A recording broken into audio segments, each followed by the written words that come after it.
fire because I see some familiar faces in the audience, but at the same time I think it's good reinforcement of what needs to be done to protect our homes.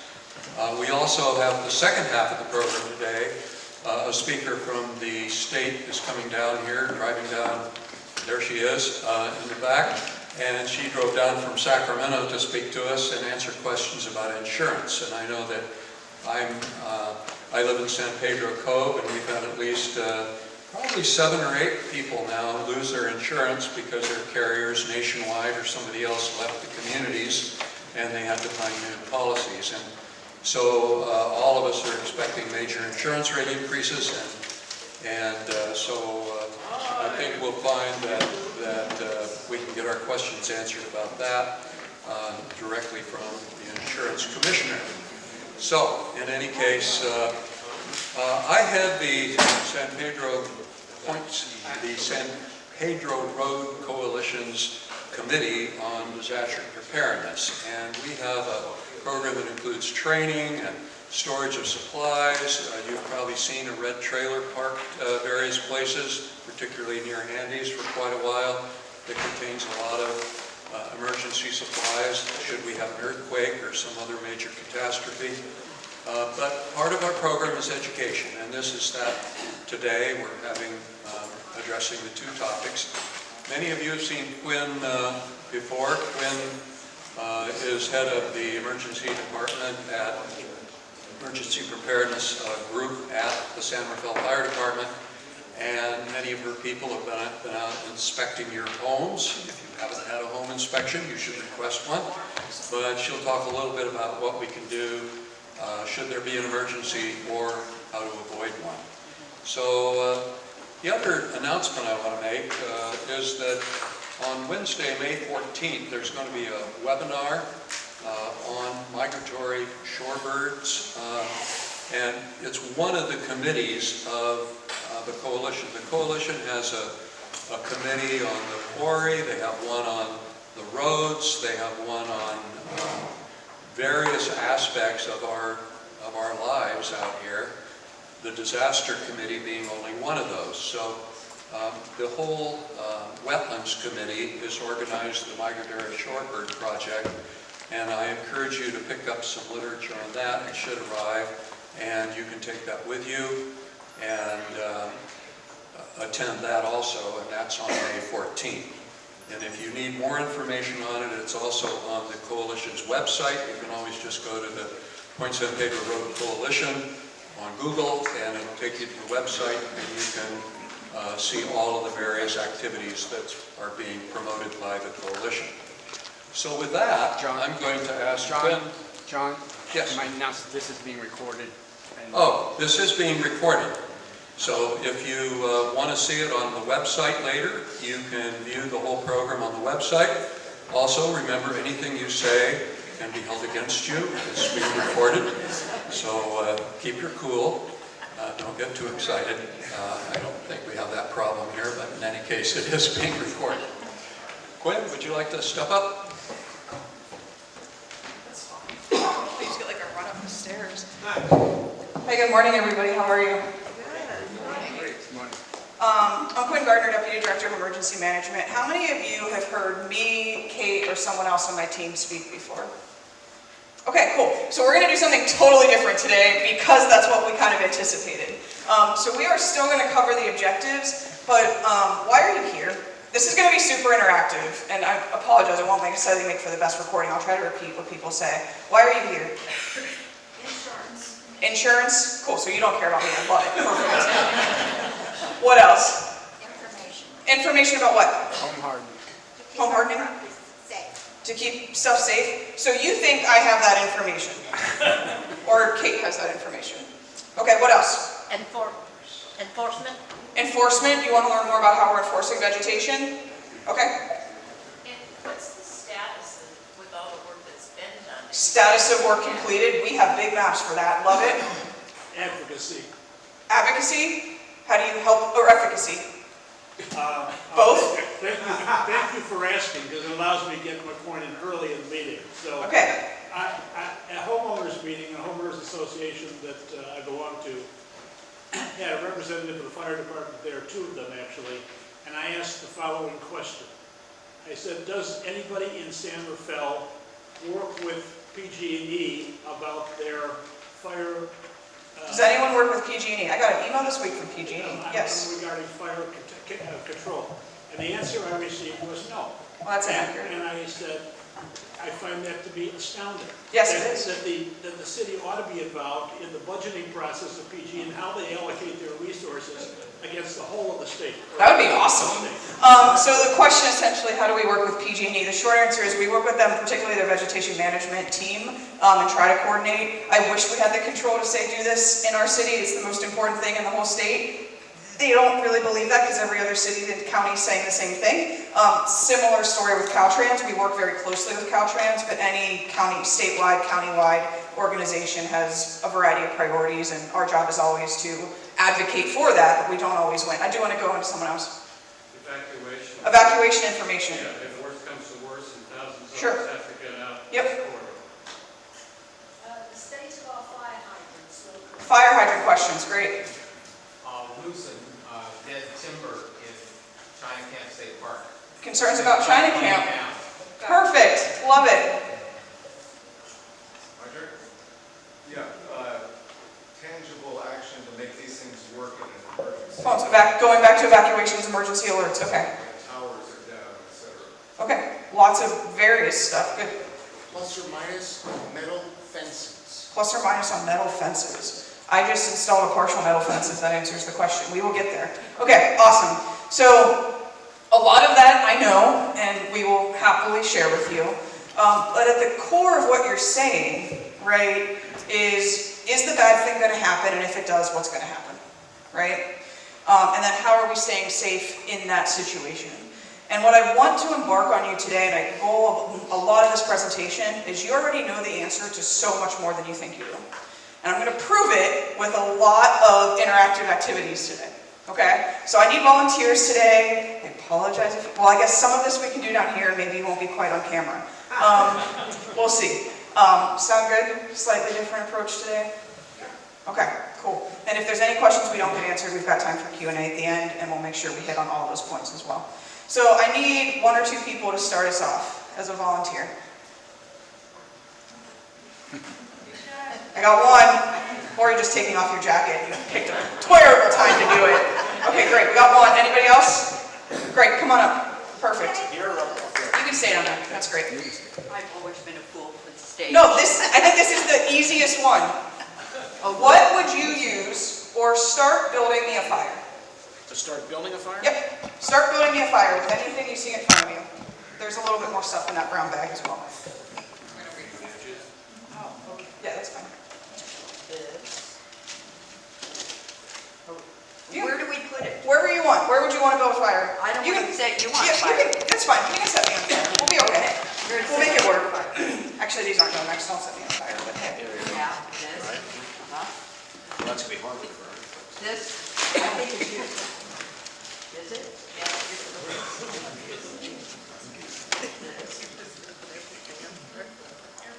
If anybody wants to come up and help, you're welcome to. Could be something that from the fire's already been there and the rocks are hard, hot center or no? You're starting a fire from scratch. Got it. Okay. Here, I think this, but. Okay. So thoughts from the group. Can you guys see what's here? I can hold it up too, right? So, yes, no. What are your thoughts? Not so much. Mixed. Okay. Love that answer. We'll come back to it. Some twigs and dried dead redwood. Okay. Yep. Eucalyptus leaves and bark. Yes. Great answer. Okay. Full eucalyptus, green branch. Yes. Mixed. We'll come back to that one. Okay. Big log. No. That's how I started. It's fuel. It's fuel. Yeah. You're starting a fire. Fire. Okay. This is why we're doing this, right? Okay. Palm frond, fuzzy things off the bark. Yes. Yeah? Yeah? Okay. And pine cone. Yes. Tough start, but yeah. Tough start, great. Okay. So what is left on this table? What was not the choice? Metal, plastic, and Metal, plastic, I think. Plastic? Or metal to start. Aluminum? Aluminums. You left a succulent branch there. What's this? Rocks? Garbage can. Oh, Rocks, Garbage can. dirt, sand. You guys see where I'm going with this? Yeah. Who's with me? Who can explain it? Tinder. You guys already know what's going to burn on your property, right? And some mixed thoughts on, generally, would I want to start a fire if I had a choice with this? Probably not, unless I want the smell and other things, right? Would it burn with enough heat? Yes, definitely. Right? Okay. Is this my go-to? If I put a match to this right now, what's going to happen? Smolder. It's going to take a while. It's going to take a while. What if this was dry like straw? Right away. Right away. Right? This, though, everyone was like, heck yeah, dry, dead, small material. Yeah. Right? So here's my confession. Everything but the eucalyptus is from my yard. Oh, There are also bamboo leaves in that bag, which are not mine. They're my neighbors. I scooped them into our fence. But none of this is in excess in my yard. It actually took me some time to find all of these materials, right? And we said no to this, right? right. Because this is not going to be easy to start. So now imagine this is the tree next to your house. Are we worried about it? The bark. Maybe the bark, right? Now if this is dead, yes, but let's pretend this is the live part of a tree, right?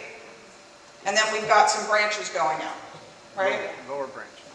Lower branches we might be worried about, but this as a whole, this is hard. This is not the first thing you are going to pick if you're trying to start a fire. If you already have a fire going, it can get here, right? Stuff that was left, you guys can sit down if you want, I appreciate it. Kate's got bags for you, thank you volunteers. It'll incentivize more of you to play my games as we move forward. So things that were left, metal. What does that tell us? What can and should we be doing with metal?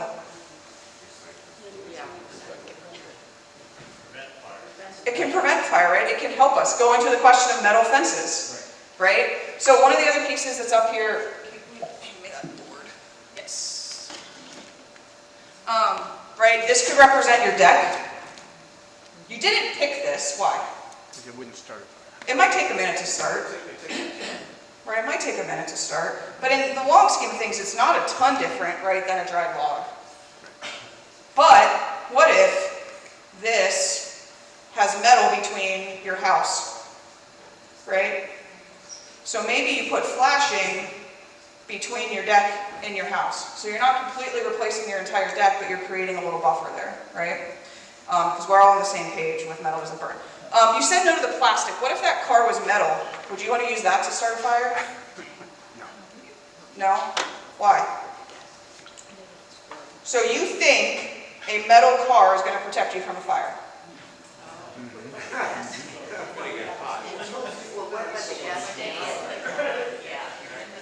If you're in the car, right, then the question becomes how close and how big is the fire? So have I already answered the evacuation question to some extent? Stay in the car. Right? If you're not going to use the car to start a fire, what would we expect the car to be doing? Reasonably safe, right? Again, it depends on how much heat, right, is around that. So that is one of the reasons when we talk about projects and progress we've made on a lot of projects that we do a lot of roadside vegetation management. Because our ultimate goal is to keep those flames and that heat far enough away from the road that in a vehicle you are safe. Uncomfortable, scared, yes, right? I can't solve that entire problem. But we can keep the heat away from the vehicles enough to keep you safe while you're evacuating. What if you don't have that vehicle between you and the fire? Ouch. And what else? What's happening here? Right? You're breathing in a lot worse stuff. So stay in your vehicles if you're evacuating, right? We get the question all the time. Should I be getting out of my vehicle? And we've seen this too, and LA is another example. People abandoning vehicles that then required dozers that could have been attacking the fire to move vehicles off of roads because they were abandoned, right? I saw a question or comment, yeah. I want to go back to the flashing between. Flashing, yeah. How thick is this flash? I mean, like, isn't there like wind from the fire? Yeah, will you hold on that for me? I will get to that. If I don't, call me out on the end by the end. Okay. No one said trash can. Kate, will you hand me that trash can? No one said trash can, why? What's inside Wouldn't is start. contained. What is plastic made of? Oil. So it would take a lot of heat potentially to start it, but what happens if this goes? Melts, and it goes hot. It's hot. And now let's just add the equation. What is in your trash cans? Fire. This is stuff that would have been awesome to start a fire with, right? Your recycling bin, the trash, right? There was paper up here that wasn't quite with the rest of the mix, right? Almost everyone would have picked like newspaper to start a fire with, right? That's what's in here. So now we're talking about winds during a fire. Whoops! Embers in there. And now what? Where are your trash cans? In or next to? In? Great. Lovely protected. Love it. Next to, outside, next to your wooden fence. Mine are next to my neighbor's garage. But you know what? You know what's on my red flag warning checklist? Move. Fire extinguisher? I'm probably too late at that point, but yes, I have. One of the things I do when I know there is extreme fire weather is I move them. Yeah. In the middle of winter, that is the best spot for them for a million reasons of convenience and everything else. Right? For the 5 to 10 days a year we get a red flag warning or extreme fire weather, I can move them somewhere else. Right? Same for barbecue. Barbecue. And it wasn't quite in there, but that bag. Right? What is a lot of your outdoor furniture made out of? Plastic, fabric, things that would be awesome realistically. Like I could probably put a match, a very small match to this and it would go. Right? Same thing. How much of that furniture is right up against your house or on your wood deck? Right? So one of the things we are going to do now, also other things we didn't pick. You didn't pick a bunch of hardscaping elements, right? And so we're going to talk about zone 0 today, but you didn't pick the rocks. You didn't pick, I didn't put out a brick, but I assume you wouldn't have picked a brick, right, to start a fire. You didn't pick the bare dirt. You didn't pick the sand, right? There are a lot of elements that are non-combustible that can be near your home, can be near the things we're worried about combustibility with. Okay? The one thing, sorry, going back, what is the one other thing we need to make this all burn? An ignition. Ignition. What ignitions are you interacting with on a regular basis? Natural gas, matches. Matches, propane, cigarettes. Gas stove.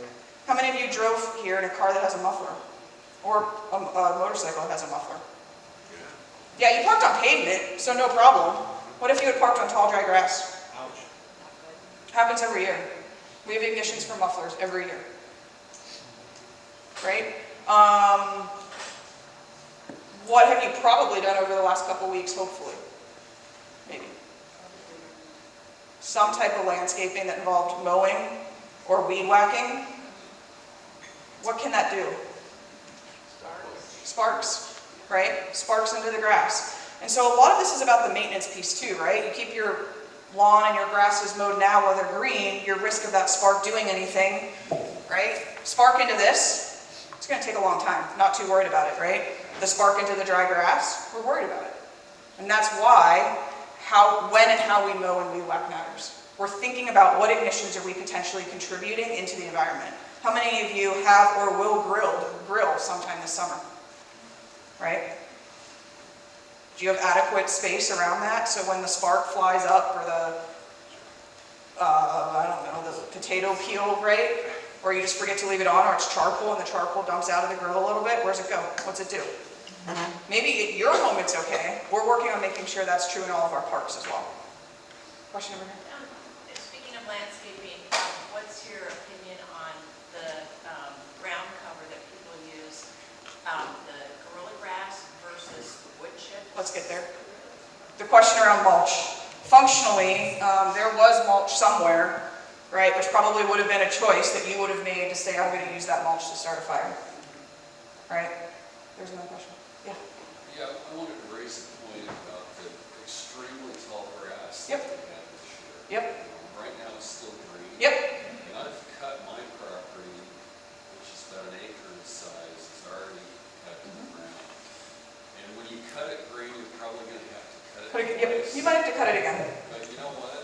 I've seen a lot of people wait until it turns brown. Yep. That's the typical thing. Yeah, and- People come in and cut it, but they cut it at the base, so all that fuel remains. Yep. So it's almost like, you know, did it really even help so much that you cut it? So yes and no, and I think the first thing is, yes, do your first mow while it's green. If nothing else, because especially if you're bagging it, right, you've now actually removed all of that from the landscape. A lot of people do mow and leave it in place for a variety of reasons, and there's some ecological benefit to that, right, but that will dry out. And then what? The one thing we'll talk about as we dive more into this is flame height. And so the difference between knee-high grass on fire potentially is over my head. It is over my head in most cases. I've been next to it, right? But grass down here, right, is probably only up to here. So what's it doing? Still, yes, still ignition risk, still a potential fire, but what it's going to do matters left. And that's perfect transition into the next activity I want to do. I have never done this before. I have no idea how it's going to go. I hope it is going to work, but I need somewhere in the neighborhood of 7 to 10 folks that can come help us out.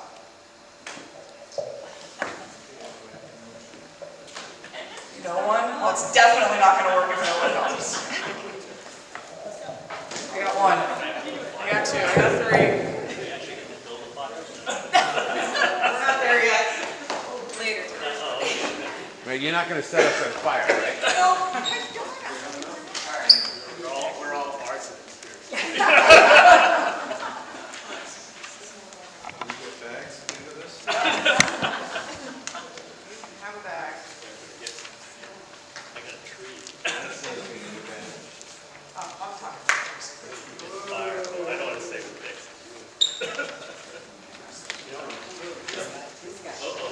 Fire. Two fires. Anybody else?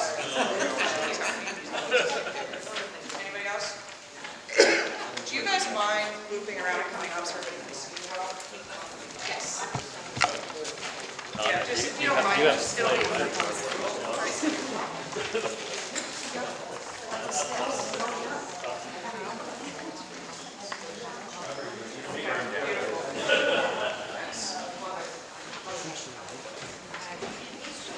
Here's my house. House. Fence. Fence runs this way. Tree. Fire. Who else do I have? Fire, fire, fire. Great. All right, love it. Can you guys line up for me? And fire moving towards. Yep, no, it's, yep. Okay. Yeah, no, it doesn't matter. You can just, as long as you're in a line, I just need to kind of slow this up. What situation are we looking at right now? Fire progression. Urban environment. An urban environment, yeah. What do you think is going to happen? Tree will probably catch first. Or the fence, yeah. Right? And then where does all of that end? At the house. At the house. So to the question about fences, what if that's a non-combustible fence? Could be a This very, whole bad thing can still happen, could be a very. and it might stop right here, right? At least slow the transition. At least slow the transmission, absolutely. If that tree is limbed all the way up here, and this fire is on the ground down here, what's happening? What's happening? Not much. Not much we care about, right? All right, so the fire starts here, okay? How does the fire get here? Sparks. Wind.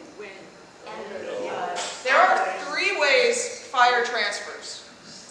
Sparks. Sparks or embers. That's one. Wind.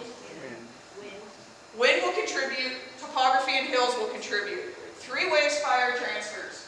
And then if people in front of this. Humidity? Embers, direct contact. This thing touches that thing's now on fire, right? That's how almost every, like, when you think about normal fire, right? You light the match, you put the match on the thing you want to catch on fire. That's direct heat, right? radiant heat. Not touching, but close enough and big enough, right, that with time, this is going to catch that, is going to catch that. Think about the marshmallow, right? You're roasting that marshmallow. How close can you get before you have the black marshmallow, right? That's radiant heat. And functionally, when you are thinking about your landscaping, that's the question.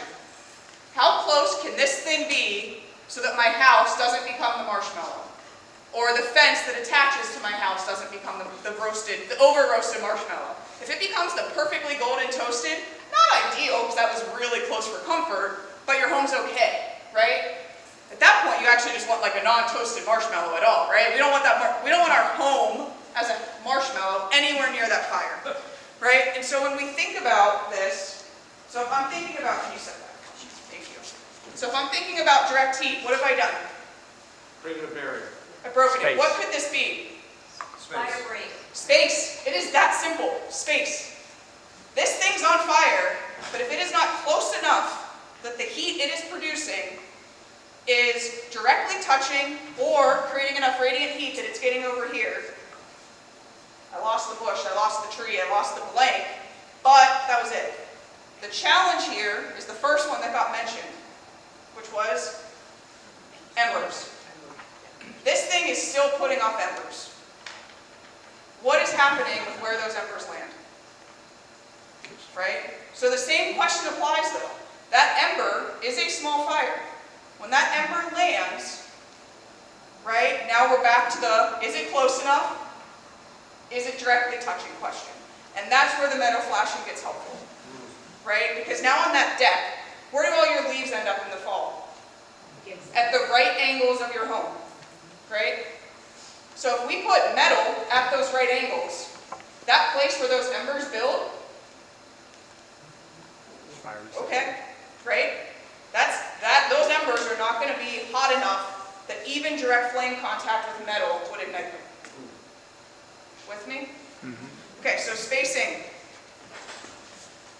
So we've talked about direct heat. All of these aren't fire yet, but what happens when they become fire? Right? Now what? That's a big fire, right? So we don't quite have as much room on the stage, but I was going to make you do some arm exercises too. Did you know your height is roughly your wingspan? Right? So, and fire, when something is on fire, it is generally, can be 2 to 3 times as big as it is.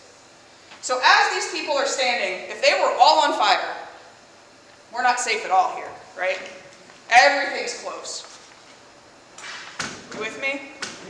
But if we say, oh, this tree, which is this tall, spread your arms out. Right? We're now, let's 2 to 3 times, let's just say, you're going to be the second 2 to 3 for me, arms out. Right? And if we have created that much space, maybe we're okay. What are the other factors that are going to determine whether we're okay? Wind. Right? And the ember piece. And if we show up. Totally. Absolutely true. It's totally true. Yeah, right? Yeah, and on a good day, if this is one fire and one house, we're going to show up in masses. Right? If this is 20 fires and 20, 30 houses, then what? You've got to rely on what you've done that assures the fire that you all know how to start, right, isn't getting to your home, isn't getting to your fence, isn't getting to the thing that is going to hurt you or destroy your property.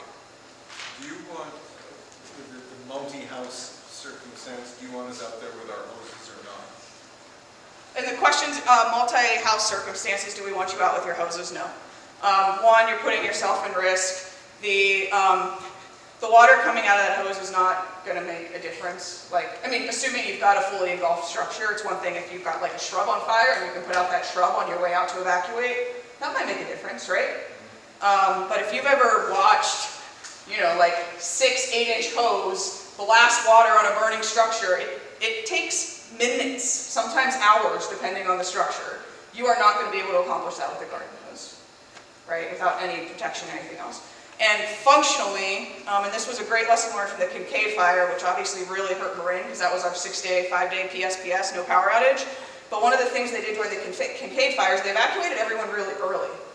And then all firefighters had to do was focus on putting out the fire. When we can't do that, when we have to worry about saving the people that stayed back to try to protect their homes, now we can't do anything about the fire itself.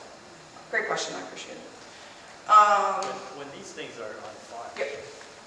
don't they create their own wind as well? They can. So fire can definitely create its own weather and its own wind. I mean, right, functionally combustion is taking oxygen. So yes, there is something happening there.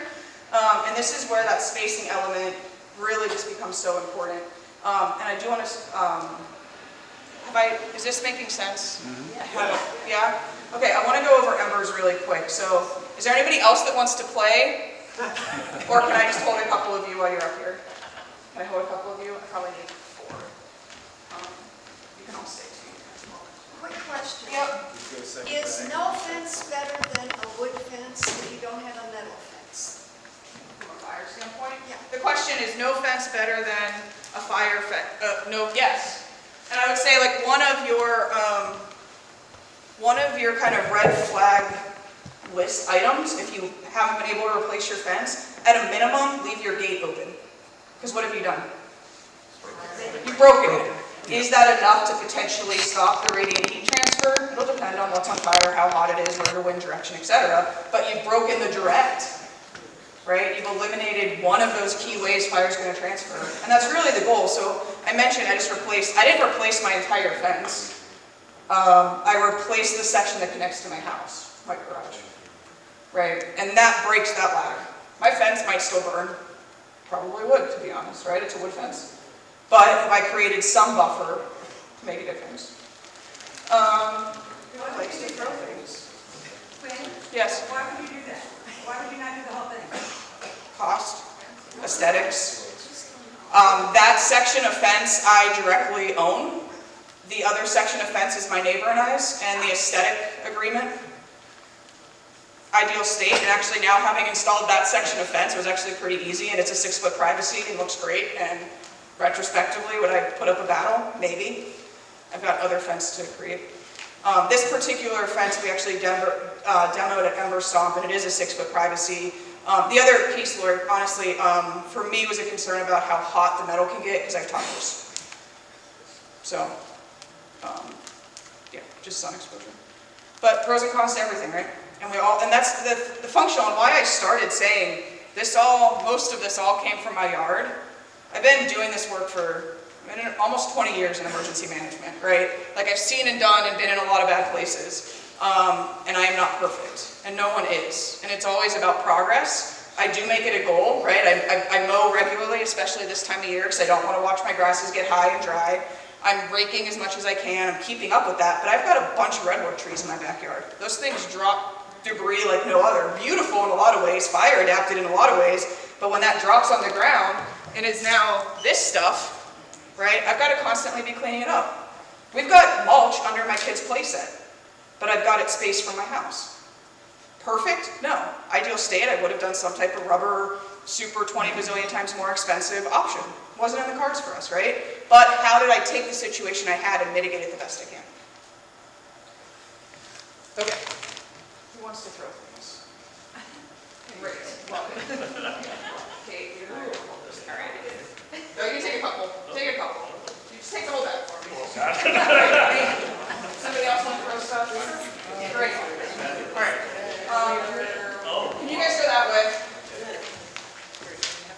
Yep. The throwers are going over there. All right. Yes, actually, that's perfect. Thank you. Scoot that way a little bit, Kate, just so they can see around you. Okay, what is this? Net. A vent, a screen, a fence. Could be anything. What are those? Embers. Embers. All right, embers.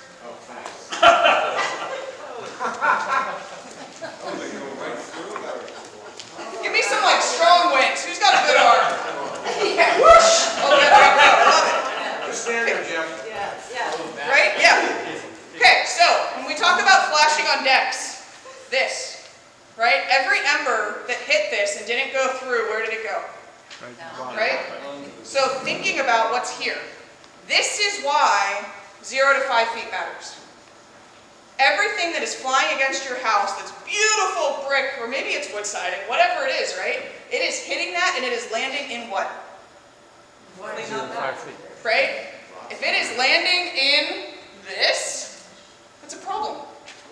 If it is landing in rocks, brick, mulch, right, pavers, name it, okay, it'll burn out. But what about the house that that's against?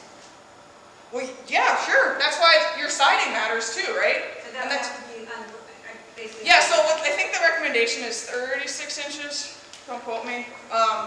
Ideally, you have non-combustible siding up to 2 to 3 feet, right? Not everybody does. But again, if it is landing in something it's not going to ignite, generally speaking, your siding, so it's what's called fire rating, right? And functionally, when we talk about fire rating, what we're saying is how long can that thing be exposed to heat before it ignites? And that's why, like in apartments, the walls between units have to have a higher fire rating than maybe the wall between that unit's bedroom and kitchen, because you're trying to create buffers between the units.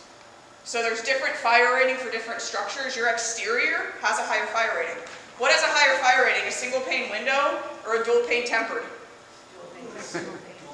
Dual pane, and then dual pane tempered even more. And what that ultimately is coming down to is the degree of heat that window can take before it cracks. And when that window cracks, what happens? So this is a window. Right? Every one of those embers right in. Can you tell looking at a dual pane whether it's tempered or not? It should have a logo on the bottom. Having said that, I replaced a window that I thought was untempered, and the guy accidentally broke it taking it out, and it was tempered. So it's not perfect. It is not perfect. Again, we live and we learn, right?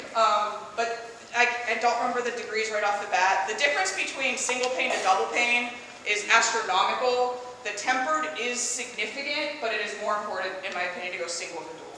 But if you're going dual, just go tempered. It's also safer for a million reasons. And triple. Sure, keep adding it. Love it, right? The benefit of that, right, it's already more energy efficient and all these other things that have benefit too, right? So what I want to do now, let's give our embers back. Yeah, I mean, you owe them, right? Okay, we're going to fold this and not let it lie perfectly. That was the Okay. awesome thing to use, by the way. Yeah, just hold this. Okay, you guys, you gotta hit it. So if you have to get closer, get closer. Let's go again. What are we doing? Okay, yep, do it again, but I shrunk your target. Over. There we go.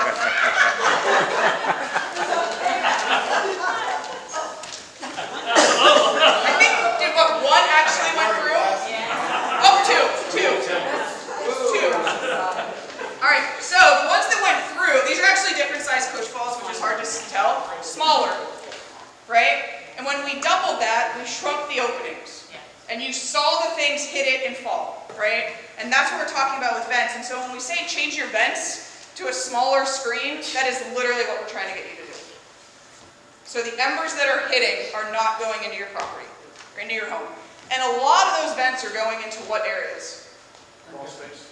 Crawl space, attics that has what? Wood, insulation, like pretty easy to ignite stuff, right? Yeah, all of your storage, pretty easy to ignite stuff usually. Duraflame logs stored. Yeah, the kerosene, the like just poured out piece of that all, right? And so the difference, and this is how easy this can be, right? Not perfect. I had open eaves, plywood, vent, this is behind them, right? If an ember gets through this, what's its heat? No. I could put it out with my finger, right? Like, it's gonna, not that I'm gonna sit there and stab them all out, but like, in terms of the level of heat it's producing, it's not gonna be enough to ignite dense wood, right? So smaller vent screens, you're still keeping your, right, ventilation, everything else, but you're stopping the embers, especially the bigger embers that are gonna carry more heat and be more dangerous from being able to ignite whatever's on the other side of them. Is there a code for that screen opening? What? 8. 16. Size. 16. Okay, great. Yeah, smaller the better. Smaller the better. And the other piece of this, so we're talking about vents, where is another place that you have a lot of buildup of leaves? Right underneath your house where all the soil is missing. Yes? Gutters. Gutters, right? Same concept, gutter guards. Because if you don't do that and you end up with a pile of this in that, and that ember lands in that, right, what happens? Fire. Yeah, barbecue. It's exactly what you try to do when you barbecue. You put a bunch of heat in a contained space, and then it's getting right up into your roof, right? Really hard fires to fight too. What's the other piece? We talked about decks already, right? Under your decks, right? And so how do you screen off and close off that deck space so that when the embers hit it, they're not getting under that deck, which also probably is where a lot of leaves build up, or potential weeds or other things that would be great fuel. Same thing, screening. Screening, yeah. And a lot of people will screen with stuff, like they're only thinking critters, right? You've seen it, like the lattice. How many of you have lattice under a deck? A lot of people do. Great for animals, but what did we just show you with embers? Big open holes. But what can you do? You don't have to change it all. Just get some fine mesh metal. Yep. Put it on the back. Right? How much more resilient are you just with that move? A lot. Right? Awesome. So Thing, Quinn, yes. are you saying, some of us have big overhangs? Yep, decks. No, the roof overhangs. Oh, yeah, great. So do you put the metal under the wood there? A screening, yes. screening. Will you hold that question till I have some images that will answer that question. That'll be easier. So let's put off that. Okay, you guys can go sit down for acrobatics. You want any reward for participating? Thank you. Thank you. Yes, they promised you can have rewards. Okay, so we're going to do an activity in your small groups. I've got 7 sets. So if we could be in 7 groups, so if you have to move tables or if you can just turn around and kind of work with the table near you, like this group, I think you can all kind of go together. So we're going to have 7 groups. And we are going to hand out some images of different homes and properties around San Rafael. And I want you to identify what could help make, what are the hazards? What's a hazard? Actually, let's back up for a second. What's a hazard? Something that promotes fire. It's a thing that could go wrong, maybe, right? So fuel is a hazard. It becomes a risk when it is near a home, right? So the risk is the interaction with people. The hazard is the thing. These are hazards. They're a risk here because we don't want this to burn, right? In the middle of that parking lot, are they much of a risk? Probably not, right? They're still a hazard. So what we want you to do is look at these pictures. They should all be paper clip and sets. I think there should be 7 sets. There's some pictures that are the same among the groups and some that are different. We're going to take 5 or 10 minutes in our groups. I want you guys to go through and identify what are the hazards and what would you do to change. And then we're going to throw some of them up on the screen and talk about them. So please be ready. There is a slide on this, but it's not overly wide. Have it out. 15 minutes. Yeah, I've got mine.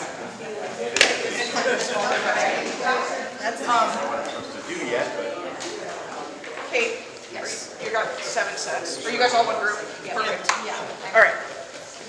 You can draw on the laminate if you want to circle what you're seeing. And what you would do.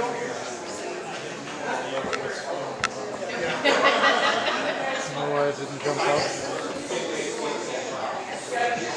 Oh, can't stand it. That's when it does get full. I got off.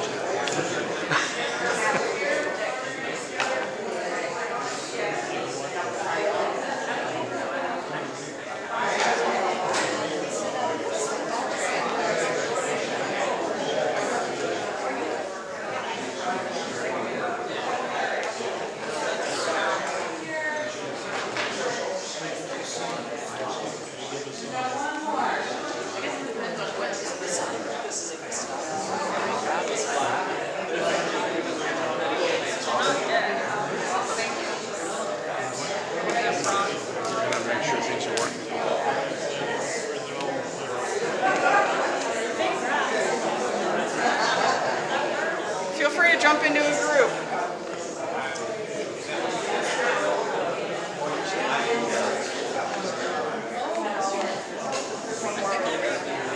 There were 7 groups, and one didn't work. I did not test them.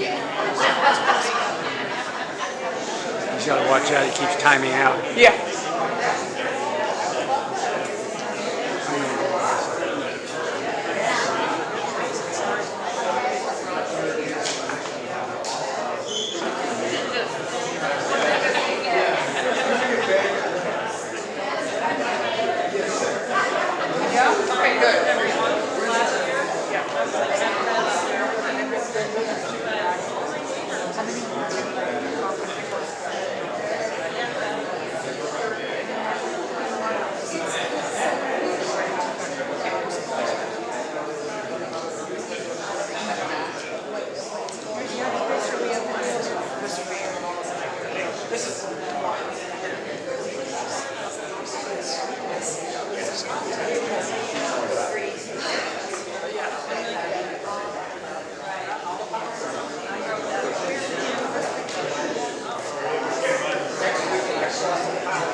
Talk about some of what you guys found.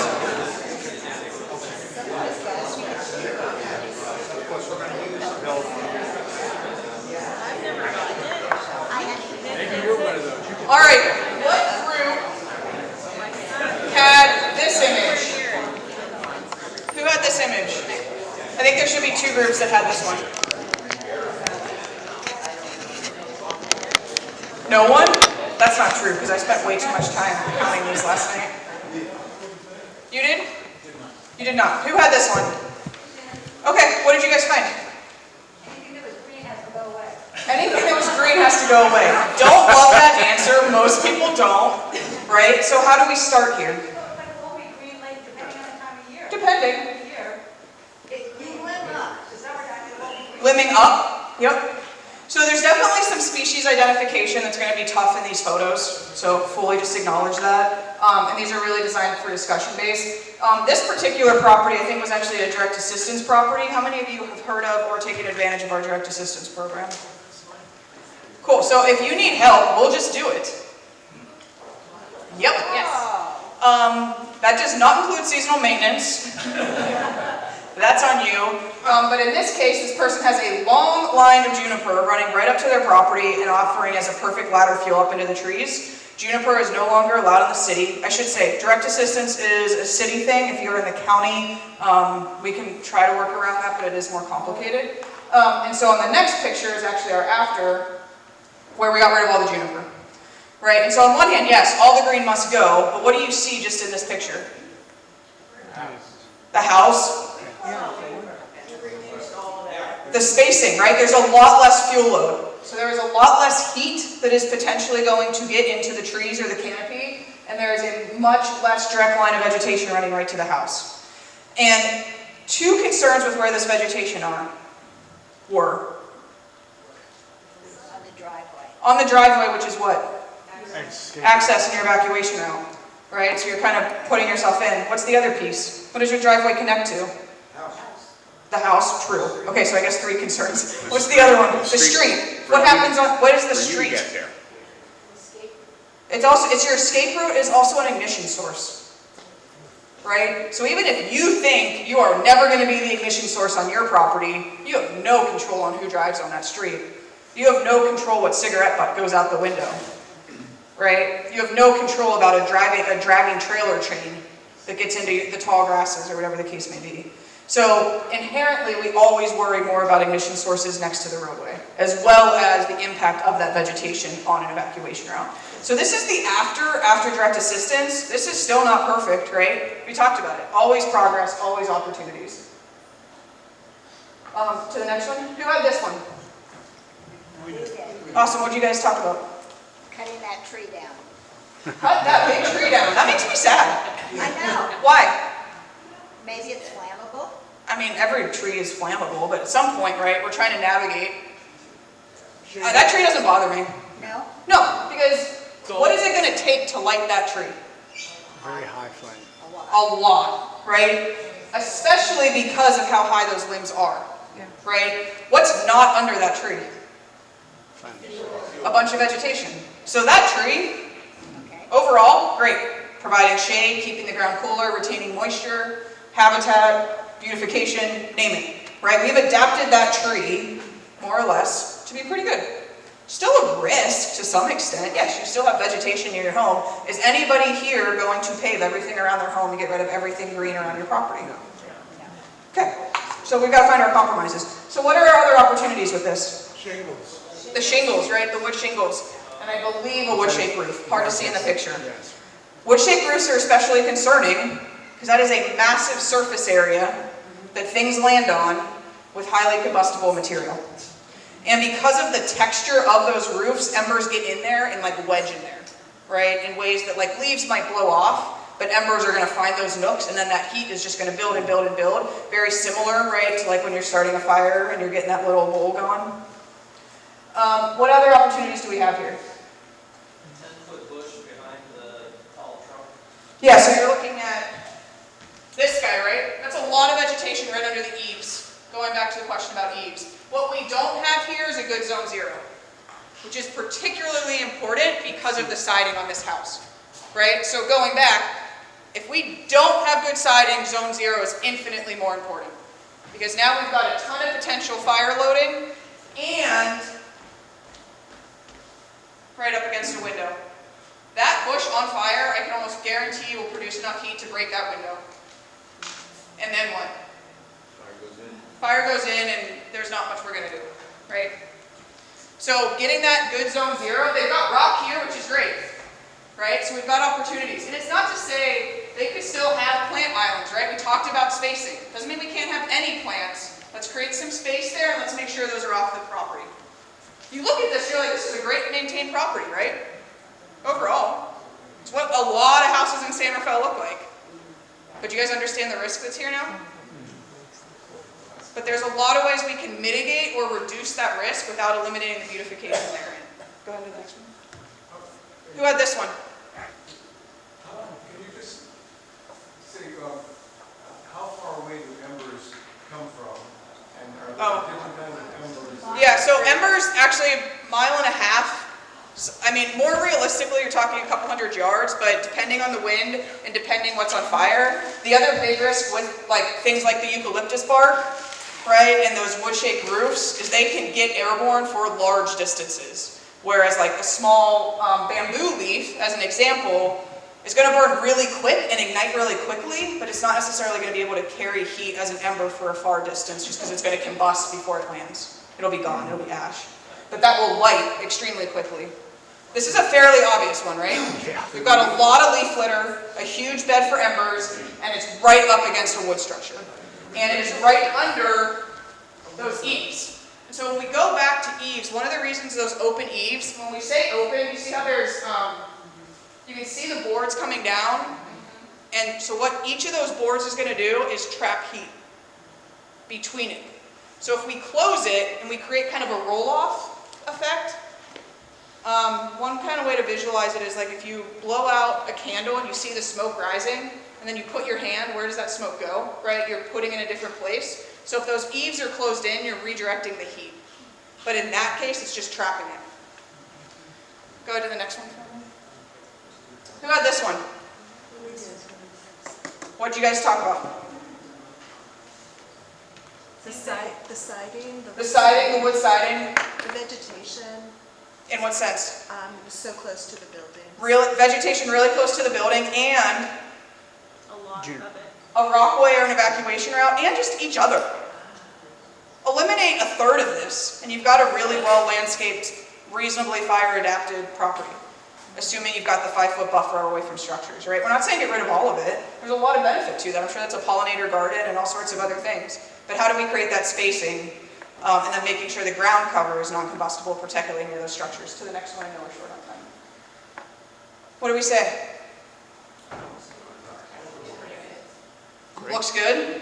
What is that cover there? Vents. Yeah, this one's a trickier one. So these have big vents. So this would be an opportunity to put on smaller vents. The ground cover is a great question. I believe that is rock, hard to see in the picture, but if that was like red colored mulch right up against the property, that's a perfect opportunity. Replace the red colored mulch with something non-combustible, put the red mulch further from the home. Right? So let's say you can't use wood mulch at all, there's benefits to it, but how do you put it in islands, and how do you make sure it's spaced away from your home and the other combustible things? You also have open eaves. And branches closer to the house. You don't have to get rid of that tree. Let's just create some spacing. Let's trim that up a little bit, right? Great. And then presumably those are rose bushes that are going to come back and bloom really big, right? Those are tricky ones for me, right? If I'm a purist, I'm telling you get rid of it. Ignitability, depending on what's on the ground cover, the challenge is it's below the window. Is that a single pane window? I'd be more concerned. If it's a double pane, dual pane, would that potentially withstand the heat of one small rose bush? Gamble, right? Choice you make. To the next one. Yeah. Here's houses. That's somebody here. Yeah, awesome. Right away from the front. Overall, really well landscaped property, right? If that's a wood fence, it's up to the house. It's the wood fence, right? And the grasses are always tricky, and you've got a shrub right in zone 0 under the eaves. Right? This, of all, like, overall, great, that guy. Oh, yeah. Right? But it looks like you've got some spacing. So have you reduced that ladder fuel? And these are always hard to tell in pictures, like, is there vegetation right under it, or is it well spaced, right? But when we think about that, those types of spacing. The other reason I wanted to use this is potted plants.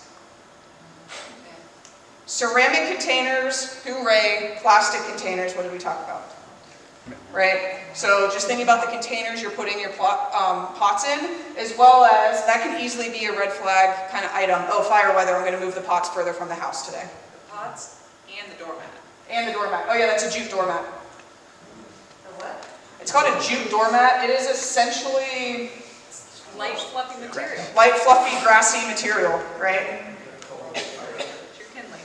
So, yep. So plastic containers are a bad idea also. Correct. Yeah. This was a for sale house, so we're not letting you look into someone's house that's staged. Just preface that. That is a backyard shot, so it's not the right of way. Open eaves.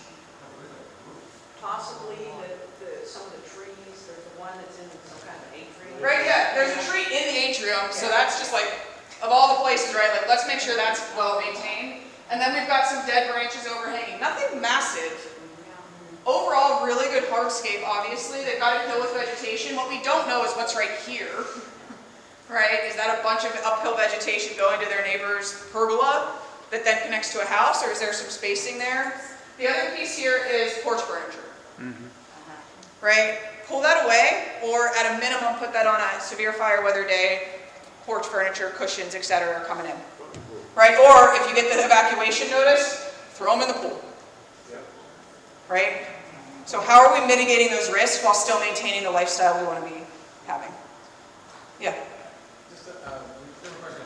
What do you say about, in Glenwood in particular, we got the redwood fence, that's the old, now black and gray redwood fence in the years. And one side is probably 6 to 8 feet between the trees, from the edge light, and the same on the other side. Yeah. Yeah, it's tough. I think the biggest thing is where does that connect to the house, and how do you change the point where it connects to the house? Don't connect to the house, but they're in the backyard, at one point maybe 12, 14 feet away, another point maybe 30 feet away. Yeah, I think the biggest thing is, right, you've got to make your choices. There's no code right now that would say you can't. It doesn't mean that won't change. Is there a risk associated there? Can you limb up the plants so that there's not as much ladder fuel under them and the potential of things to land and ignite? So, right, again, we're looking at how is fire spreading and how are we reducing the potential of it igniting? And so, yeah, it's tough. Okay, go ahead and go through the next. I do want to make sure we get to the safe part stuff. So let's go ahead and go to the next one for me. Another good example, right, wood fence. This is a great opportunity of just replacing this section of the wood fence, and you've created a big difference in terms of continuity. And then obviously all the grasses and weeds right up against the house with the fence. A lot of dense vegetation. You've also got the overhang, thinking about evacuation routes, and obviously getting up into power lines at that point. In particular, if you need to do vegetate, you are responsible for your drop line, right, the line between the power pole that runs to your house, but you do need to coordinate with that PG&E so they can cut the power if necessary to make it safe. Can I ask a question? In terms of the nature of vegetation at that zero zone, basically, are you saying that any vegetation in that area should be removed? I mean, there's definitely, different kinds of vegetation that are not... So, yeah, the current city code does not require total removal, 0 to 5 feet. The best practice would say yes. And what we will probably see coming out of the state around the end of the calendar year is what will be called Zone 0 regulations. Where those are going to apply is still being determined, and actually this is a great transition to the hazard maps. Yes. Although I think we might end up slipping. No, it's at the end. Okay, and then we can come back up if that's okay. Down Nope, yeah. like very. So, a few minutes ago, there we go. A few months, 6 weeks ago, I don't know. The state, CAL FIRE, released the hazard severity maps in the local areas. They used to only do that at state responsibility areas. There are a million nuances here. This is hazard, not risk. So this is only really looking at things like topography, fire history, fuel loading, etc. It is not looking at how those intersect with populated areas, which is fundamentally where risk is. So we will be at council next May 5th. Yes. May 5th, we are legally required to adopt the map from CAL FIRE. This year they did talk about local responsibility area hit all 3 zones. We are also unique because we have state responsibilities, i.e. China Camp, which is a perfect time to turn it over with like super few minutes left to you, and I apologize. So I say all that to say these maps might impact where the Zone 0 regulations apply that come out of the state, but we don't know what they are yet, and we don't know where they'll be required. Could you quickly tell us the color legend on the map? Yeah, sorry, yellow, moderate, orange, high, red, very high. We have no very high. And we have printed copies of those maps back there, so you're welcome to look at them, and they're also on our website. You're good.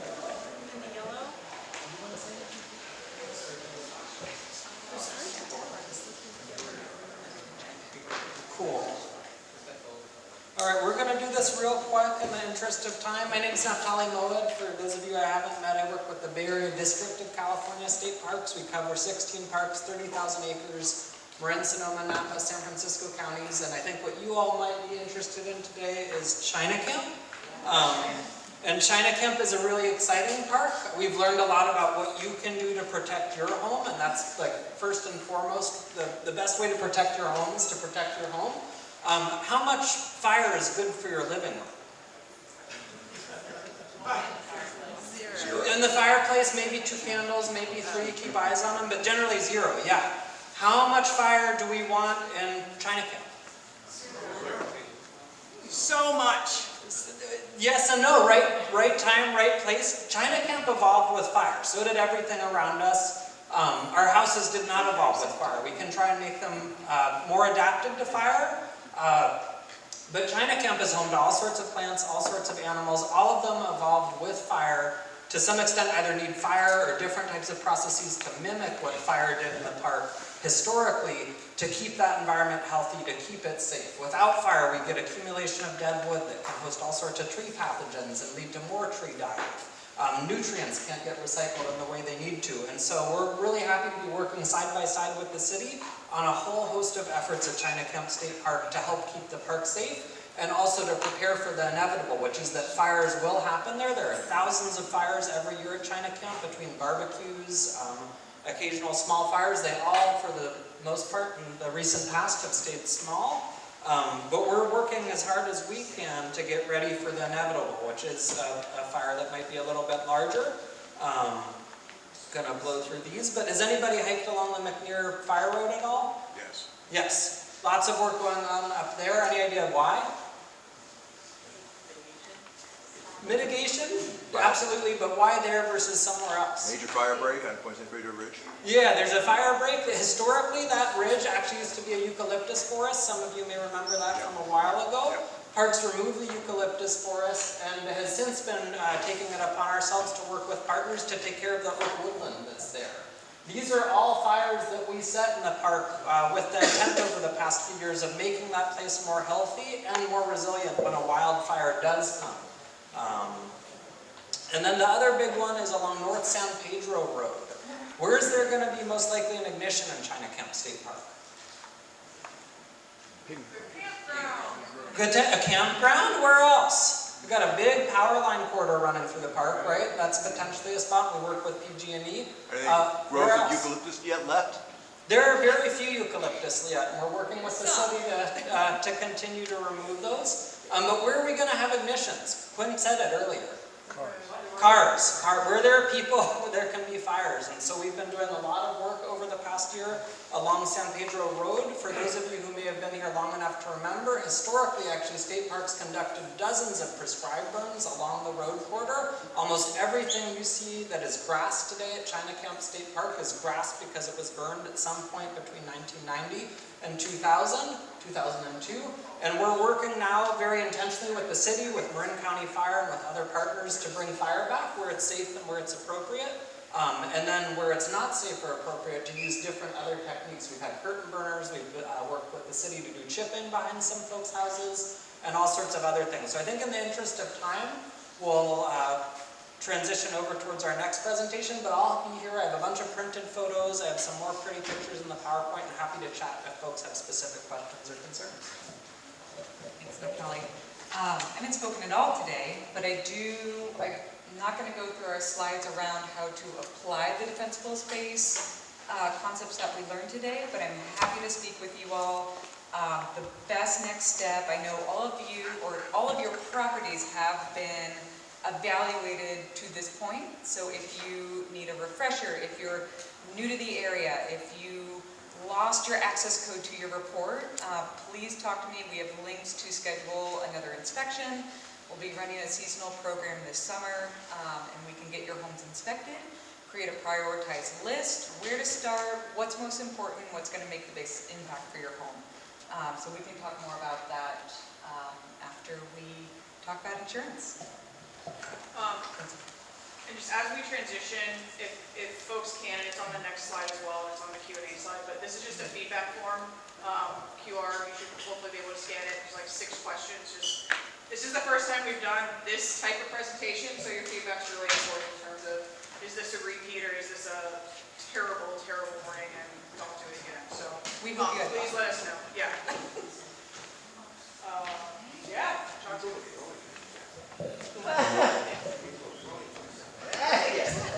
Well, I'm sure Quinn and Kate and everyone will be around here afterwards. Thank them very, very much. Let's have a round of applause. This is a little different than the ones who sat for been attending in the past, a little more interactive. So that's really great. And I'll just add that the coalition annually sponsors a weed pool, and we will send out emails to all of you. Be sure you have signed in when you came in, and I think we have your email addresses. And so when we do hold the next weed poll, we'll notify you of that. And that's a great opportunity to create that interface between the wild land and your homes. With that, I want to introduce the next speaker. Would you like to come on up? I will probably murder her name. I'm sorry. It's Durriya. Is that right? Durriya. Okay, good. Syed.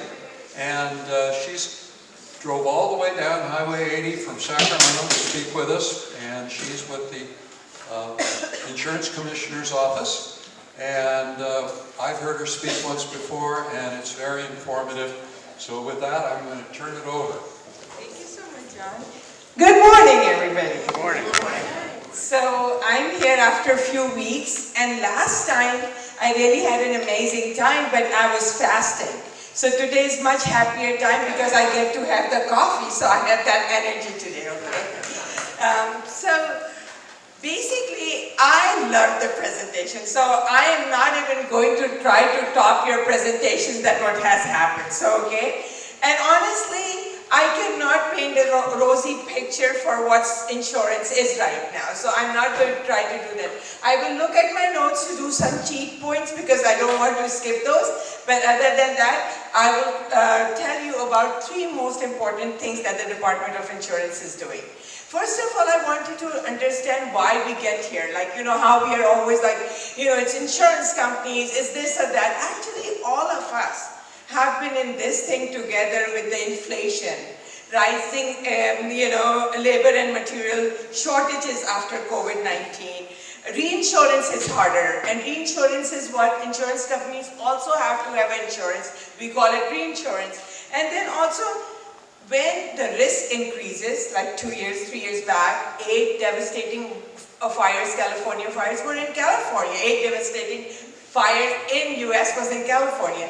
And then LA fires recently, So the risk goes up. So the insurance companies are like, you know what, we don't want to take the risk, okay? We are not making profit. Unlike utilities, insurance companies are different. With Prop 103, insurance companies needs to make profit and be 100% solvent so they can pay your claims and in order to do business and make profit. And if they don't do that, they can easily say, you know what, we are not making profit, we are not doing business here, our risk is too much. And that's what's happening. And probably most of you know that 85% of the insurance market share is owned by only 12 companies, okay? And in the past year or so, 2 years, 7 out of them have said, you know what, it's too risky for us to write. So either they have stopped, or they have paused, or they have thinking about not doing that business. So actually, the first thing that happened 2 years ago was our Safer from Wildfire Risk program. And that program is, you have seen the flyer right here. Over here. This is the one, and this is, this Safer from Wildfire regulations was, Commissioner got together with OES and CAL FIRE and said, what can we do to decrease the risk? And how, if people are mitigating their property, they can get some discounts. So there were 3-pronged approach to that. Protect your home and businesses, like you talk about it. How you can protect your homes by, Class A rated roof, 5-foot amber resistant zone around the structure, non-combustible 6 inches of the bottom of the bottom of the walls and stuff like that. So basically that's what it was, That's what it is structured. And the second is protect immediate surroundings. So like your deck and all that, clearing out the vegetation, debris and stuff. And the third, the most important thing that came into picture was protecting the community. And how do you do that? By being in a fire-wise community or having FRRC, forest, reduce, in that community and stuff like that. And that's very important. And actually, I am going to talk about it. Step 1, like we just heard about it, it was, enclosed eaves, very important enclosed eaves, fire resistant vents. Also, we think about always doing big things. Sometimes the small things, maybe they don't cost that much and it will do much of a bigger impact on that. And so being part of the good fire-wise community in good standing or fire risk reduction community by the Board of Forestry saves you a lot of things. And this community mitigation, when we started this program, there were 300 fire-wise communities. And now actually there are 1,100 fire-wise communities. And what that has done is, another thing that has done is that it has brought communities together. It's like, you know what, you're not alone. People who are like, I just want to do this much, I don't know how I can do that. And fire-wise communities get grants and stuff to do chipper program and other things and all that part. So actually people in these areas have come together as like, you know what, I know insurance companies are doing their share, but we also need to step up and do our share. So that's the best part that this has done. I want to also, that what is, when we are going forward, I will also talk about what is fair plan. But right now, I also want you to know, most of you probably know that having a cancellation on a policy is different than being non-renewed. Cancellation means that you have missed your payments, or some big risk factors has appeared on your property and stuff like that, But non-renewed is when the insurance companies tell you that you are going to be non-renewed. And whenever you are non-renewed, you have specific amount of time where you can shop around, So non-renewed doesn't mean that, oh, now you don't have any time left. What this new regulation, Safer from Wildfires, has also done is provide you with transparency. People did not know that they have a fire risk course. So now they can ask their insurance companies, what is my fire risk course?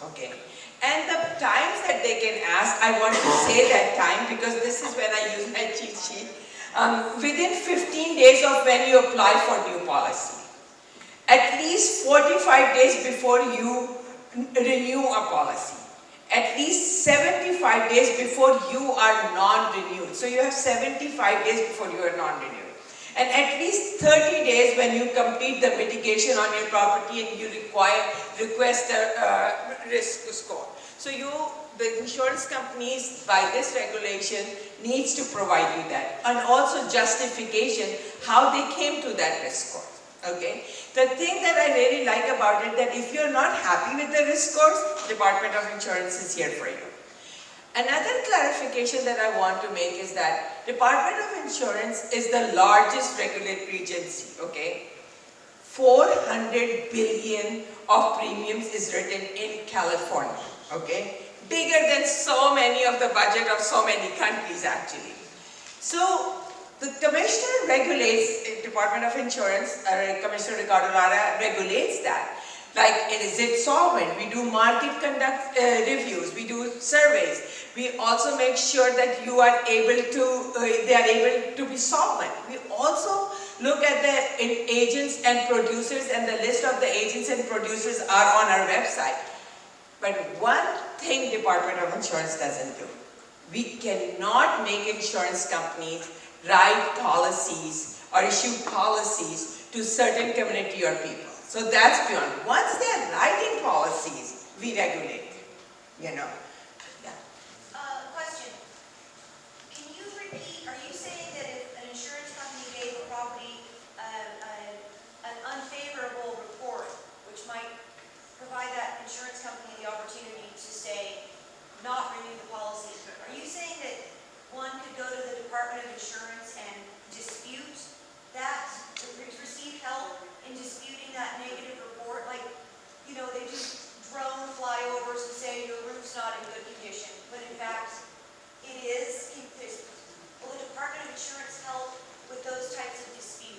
Yes. So first we will ask you though to reach out to your insurance agent, okay, or broker, First reach out to them and say, why is it that? And I feel it's unfair. Because there are cases where the drone has taken picture of a different property, okay? So when you do that, you also provide full proof. And also the thing that, and thank you for asking this question, because the Department of Insurance, the one thing I take pride in is that our callback time is 2 minutes, okay? So you don't have to be on the hold forever. And our live chat is there during the working hours. So every insurance policy is so unique that we want you, if you have questions, call our hotline number, okay? And if you think your score is unfair, this gives the transparency that you can challenge the risk. So if you go on our page on our website, contact us. We have RFA, which is called Request for Assistance, which is a complaint thing also. So basically you do that and call our hotline because we don't want you to be